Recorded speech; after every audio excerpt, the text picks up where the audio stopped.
Jordan Azzoppardi ta' 29 sena residenti l-Qawra u wieħed minn ta' persuni li ġew arrestati b'akkużi ta' pussess ta' droga, kannabis u kokaina kif ukoll b'ċirkolazzjoni ta' karti ta' Eurofolots u b'pussess ta' arma tan-nar kalibru 0.25.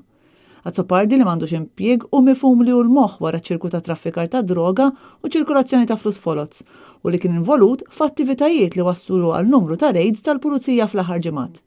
Minn barrek, Azzoppardi jinsab akkużat ukoll li froda 3 teħwienet, possess ta' arma tan-nar bla liċenzja u li għeddet u ferixxa terzi persuni. Iżda żgħuh jgħix f'residenza lussuża fil-Madlina u jsuq karozza b'valur ta' 100,000 euro. Jidher li l-pulizija kienet ilha żmien twil issegwi lil Azzoppardi minħabba lat kbir ta' rapporti dwaru u dwar l-attività kriminali tiegħu. Jidher ukoll li Azzoppardi nqabad mill-pulizija wara li tefa' post fuq Facebook jitlob għall-għajnuna biex isib il-kelba tiegħu li kienet intilfet fl-inħawi tax-Xemxija u li għalija kien qed joffri kumpens ta' 5,000 euro. Wara dik il-post il-pulizija dawret it-tfittxija għalih għaż-żoni tal-madwar. Min sarix tal-pulizija riżulta li Jordan Azzoppardi kien iħaddem 40 persuna bil-paga għat-traffikar ta' droga